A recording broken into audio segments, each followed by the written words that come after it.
ইতিহাসের সবচেয়ে বড় প্রশ্নগুলোর একটি। আমরা আসার আগে এই পৃথিবীর গল্প কী ছিল? কেন আল্লাহ যখন ঘোষণা করলেন আমি পৃথিবীতে একজন খলিফা সৃষ্টি করব, তখন ফেরেশতারা রক্তপাত আর ফাসাদের কথা উল্লেখ করলেন? কি ঘটেছিল সেই সময়ে? কিভাবে ইবাদতের উচ্চ মর্যাদায় পৌঁছানো আজাজিল এক মুহূর্তের অহংকারে চিরদিনের জন্য ইবলিসে পরিণত হলো? আর কেন হযরত আদম আলাইহিসসালামের সৃষ্টি শুধু একজন মানুষের জন্ম নয়, বরং মানবজাতি ও শয়তানের চিরন্তন পরীক্ষার সূচনা? অবিশ্বাসীরা কি দেখেনি যে আকাশ আর পৃথিবী একসাথে মিশেছিল, তারপর আমরা তাদের আলাদা করে দিলাম এবং পানির মধ্য দিয়ে প্রতিটি প্রাণীকে সৃষ্টি করলাম? তাহলে কি তারা ঈমান আনবে না? হাজার বছর আগের কথা, যখন এই পৃথিবী সম্পূর্ণ জনমানবহীন শূন্য ছিল, মানুষের কোনো অস্তিত্বই ছিল না, শহরের কোনো গুঞ্জন ছিল না, জমায়েতের কোনো আওয়াজ ছিল না। সেদিন একমাত্র জীব হিসেবে এই পৃথিবীতে বাস করত জিনেরা। জিন উপজাতিরা পৃথিবীর প্রত্যেক কোণায় ছড়িয়েছিল। কিন্তু দুঃখের বিষয় হলো, তাদের মধ্যে সবসময় মারামারি, হানাহানি, যুদ্ধ লেগেই থাকত। পুরো পৃথিবী ছিল এক বিশাল যুদ্ধক্ষেত্র। যখন এই দৃশ্য আল্লাহ তাআলা দেখলেন, তখন আল্লাহ তাআলা সিদ্ধান্ত নিলেন এই জমিনকে এই পাসাদ থেকে মুক্ত করে দেওয়া উচিত। তাই ফেরেশতাদের আদেশ দেওয়া হলো এবং তারা অসংখ্য সেনার রূপে জমিনে অবতরণ করল এবং জিনদের উপর শক্ত হামলা চালালো। জিনরা অবশ্য প্রতিরোধ করার চেষ্টা করেছিল, তবে আল্লাহর আদেশের সামনে তারা অসহায় এবং দুর্বল ছিল। এই যুদ্ধে অসংখ্য জিন ধ্বংস হলো এবং যারা বেঁচে গিয়েছিল তারা পাহাড়ের চূড়াগুলোতে, জঙ্গলের অন্ধকারে এবং দূরবর্তী দ্বীপপুঞ্জে গিয়ে লুকিয়ে পড়ল। সেই সমস্ত জিনদের মধ্যে একজন খুবই সৎ এবং তওবা করার মতো জিন ছিল, যার নাম ছিল আজাজিল। আজাজিল অন্য জিনদের থেকে একদম আলাদা ছিল। সে কলহ থেকে দূরে থাকত এবং সারাদিন ইবাদতে মগ্ন থাকত। যখন ফেরেশতারা জিনদের বিরুদ্ধে যুদ্ধে আসলো, তখন আজাজিল খোলাখুলি তাদের সহযোগিতা করল। ফেরেশতারা তার ইবাদত এবং আল্লাহর প্রতি গভীর ভক্তিতে খুবই মুগ্ধ হয়ে গিয়েছিল। যুদ্ধ শেষ হওয়ার পরে তারা তাকে নিজেদের সাথে আকাশে নিয়ে গেল। তখন থেকেই আজাজিল ফেরেশতাদের মহলে থাকার সুযোগ পেতে শুরু করল। সময়ের সাথে সাথে তার জ্ঞান ও ইবাদতের পদবি ক্রমশই বাড়তে লাগল। এমনকি আল্লাহ তাআলার কাছেই তার মর্যাদা অনেক গুণ বেড়ে গেল। কিন্তু ঠিক এই সময় তার মনে একটা নীরব ইচ্ছা জাগ্রত হলো। সেই মনে মনে ভাবতে লাগলো, আমি যদি জমিনের খলিফা হতে পারতাম। সময় এগিয়ে চলছিল। তারপর একদিন আল্লাহ তাআলার পক্ষ থেকে এক মহান ঘোষণা আসলো, এমন একটি ঘোষণা যা সবকিছুকে একেবারে বদলে দেওয়ার মতো। আল্লাহ তাআলা বললেন, আমি জমিনে আমার একজন খলিফা তৈরি করতে যাচ্ছি। সারা সৃষ্টিতে হুল্লোড় পড়ে গেল। সবার মনে একই প্রশ্ন, জমিনে আল্লাহর নায়েব কে হবে? ফেরেশতারা জমিনে এর আগে জিনদের ফাসাদ দেখেছিল। তারা হতবাক হয়ে আল্লাহ তাআলাকে জিজ্ঞেস করলেন, ইয়া রব্বুল আলামিন, আপনি কি পৃথিবীতে এমন কাউকে খলিফা বানাবেন যারা ফাসাদ করবে আর রক্তপাত ঘটাবে? অথচ আমরা তো সবসময় আপনার তাসবিহ আর পবিত্রতা প্রকাশ করি। আল্লাহ তাআলা জবাবে বললেন, আমি এমন কিছু জানি যা তোমরা জানো না। অন্যদিকে আজাজিল এই ঘোষণা শুনে খুব খুশি হয়েছিল। সে একদম নিশ্চিত ছিল যে আল্লাহর কাছে তার যে উঁচু মর্যাদা, তাতে এখন পৃথিবীর খেলাফত নিশ্চয়ই তারই হবে। কিন্তু তারপর এমন একটা ঘটনা ঘটল যা সবাইকে হতবাক করে দিল। আল্লাহ তাআলা কোরআন মাজিদে বলেছেন, আমি মানুষকে মাটির মিশ্রণে সৃষ্টি করেছি। আল্লাহ তাআলা হযরত আজরাইলকে নির্দেশ দিলেন যে তিনি যেন জমিনের বিভিন্ন অঞ্চল থেকে মাটি সংগ্রহ করেন। হযরত আজরাইল পাহাড়, মাঠ, মরুভূমি এবং খরা জমির বিভিন্ন জায়গা থেকে একটু একটু করে মাটি জমা করলেন। এই মাটি নানা রঙের ছিল, কোথাও মাটি নরম, কোথাও শক্ত। এই মাটি দিয়ে আল্লাহ তাআলা এক নতুন জীবের সৃষ্টি করতে শুরু করলেন, সেটি হলো মানুষ। প্রথম মানুষ যখন পুরোপুরি তৈরি হলো, তখন তার নাম রাখা হলো আদম। তারপর আল্লাহ তাআলা তার মাঝে রূহ ফুঁকে দিলেন, আর এভাবেই মানব জাতির সূচনা শুরু হলো। এখন সব জীবজন্তুর চোখ পড়েছিল হযরত আদম আলাইহিসসালামের উপর। তার মধ্যে এমন কি বিশেষ ব্যাপার ছিল, তিনি কিভাবে সবার থেকে আলাদা? আল্লাহ তাআলা কোরআনে বর্ণনা করলেন, যদি তোমরা সত্যবাদী হও তাহলে তাদের নাম আমাকে বলো।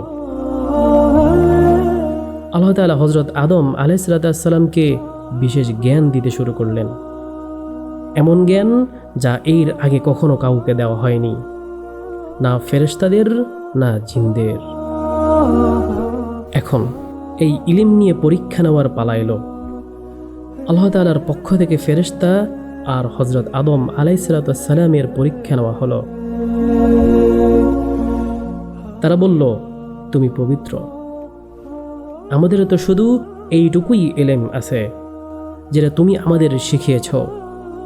ফেরেশতারা কোনো প্রশ্নের সঠিক উত্তর দিতে পারল না, অথচ হযরত আদম আলাইহিসসালাম সব প্রশ্নের উত্তর একদম ঠিকভাবে দিলেন। তখন ফেরেশতাদের কাছে স্পষ্ট হয়ে গেল যে মানুষ তাদের চেয়ে অনেক গুণ শ্রেষ্ঠ। তারপর সেই দিন এলো যখন পৃথিবীর খেলাফতের চূড়ান্ত সিদ্ধান্ত নিতে হবে। সভায় সব ফেরেশতা আর আজাজিলও উপস্থিত ছিলেন।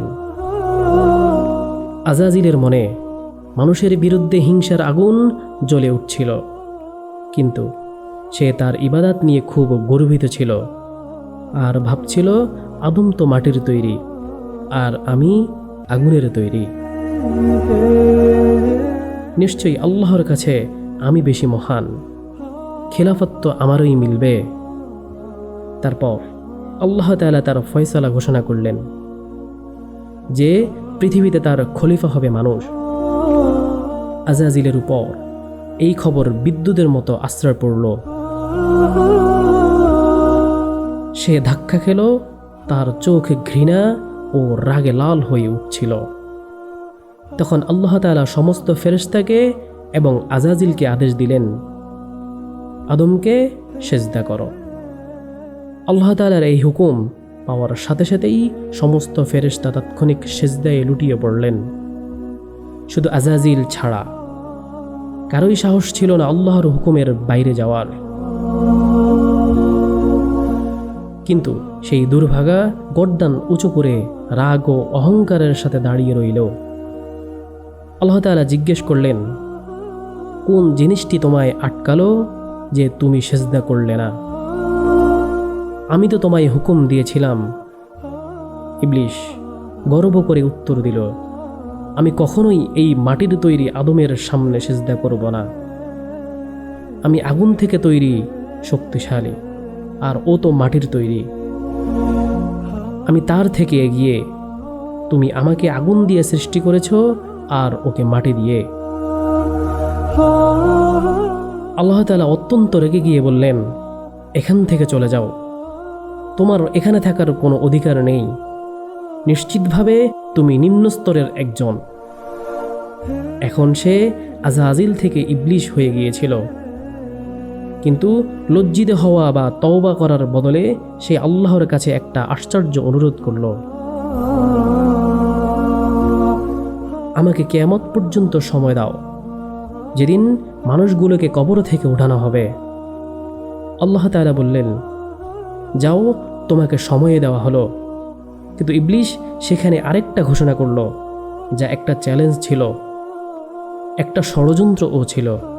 সে বলল, এখন যেহেতু তুমি আমাকে পথভ্রষ্ট করেছ, তাই আমি শপথ করি ওই মানুষগুলোর উপর ছদ্মবেশ ধরে তোমার সোজা পথের উপর বসে থাকব।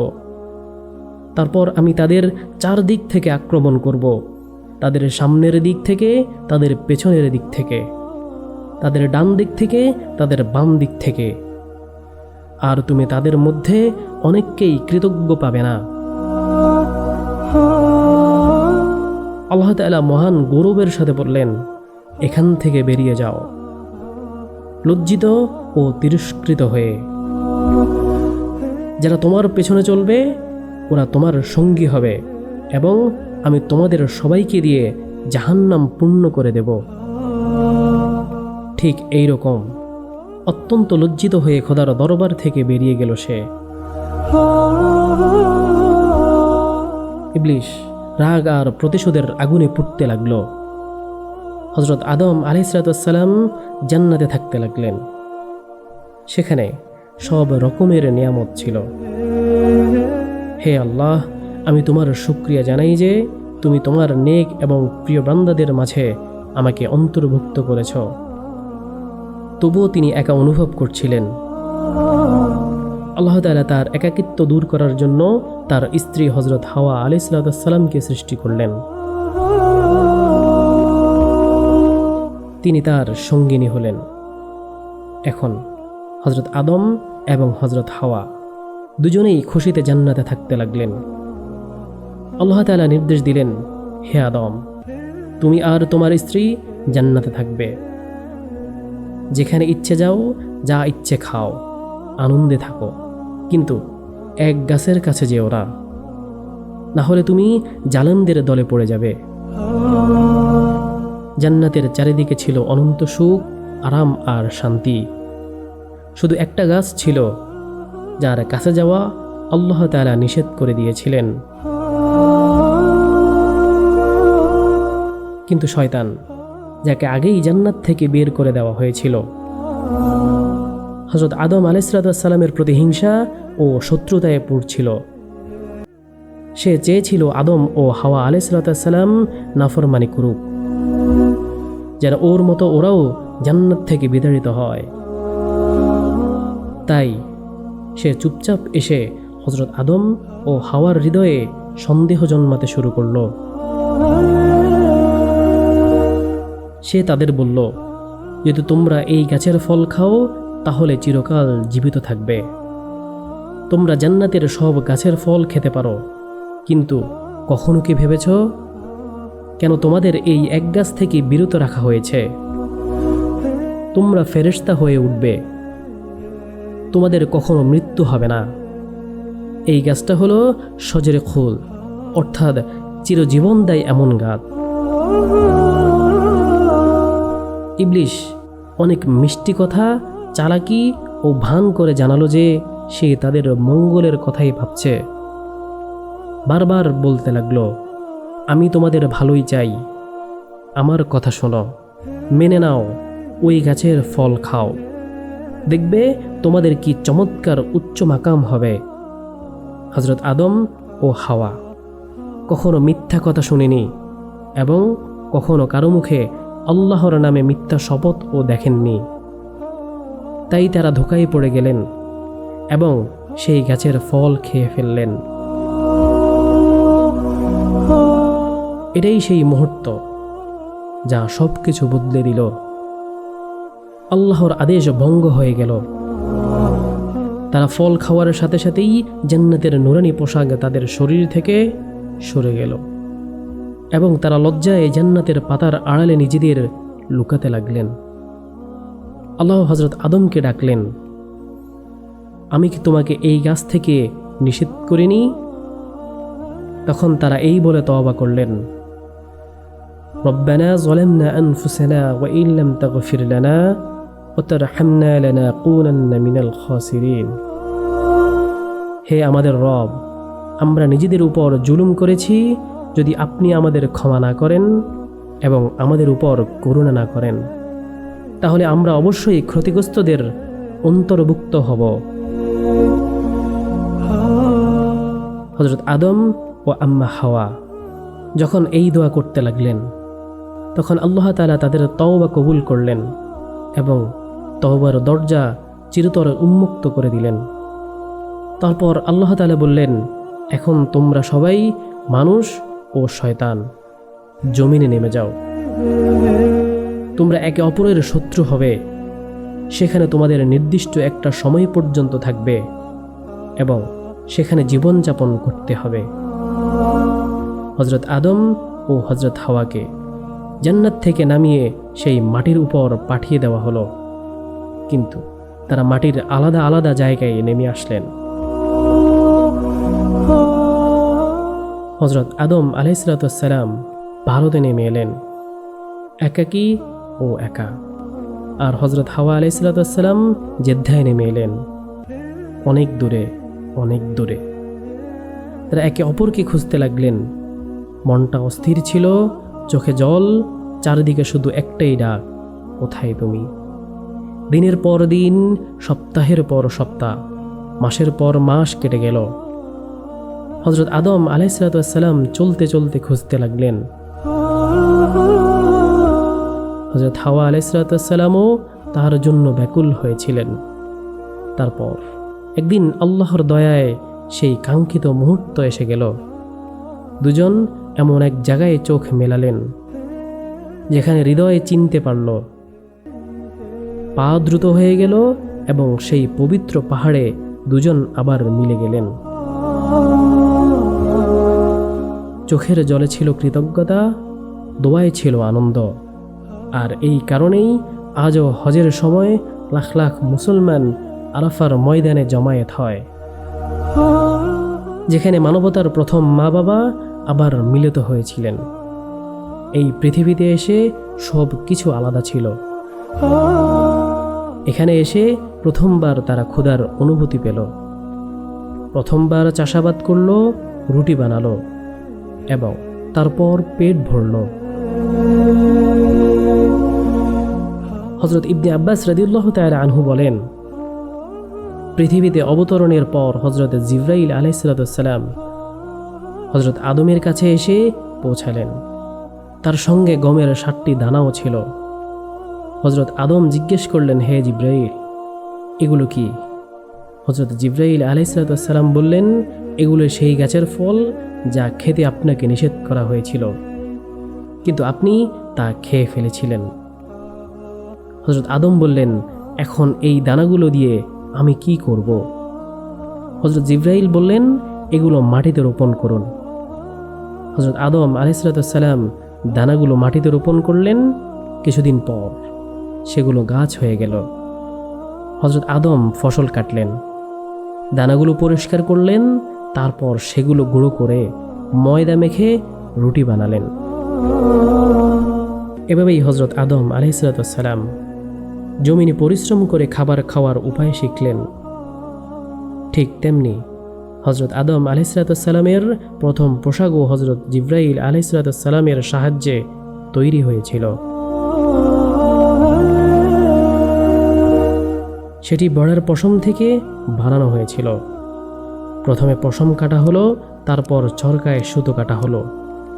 এরপর হযরত আদম আলাইহিসসালাম নিজের জন্য একটা জুব্বা এবং মা হাওয়ার জন্য একটা কামিজ ও ওড়না তৈরি করলেন। এভাবেই পৃথিবীতে মানবতার সূচনা হলো। মানুষ ও শয়তানের গল্প শুরু হলো, এমন এক যুদ্ধ যা আজও চলমান রয়েছে। যদি আপনাদের এই গল্পটা ভালো লেগে থাকে তবে লাইক দিন এবং কমেন্টে আপনাদের মতামত শেয়ার করতে ভুলবেন না। জাযাকাল্লাহু খায়রান।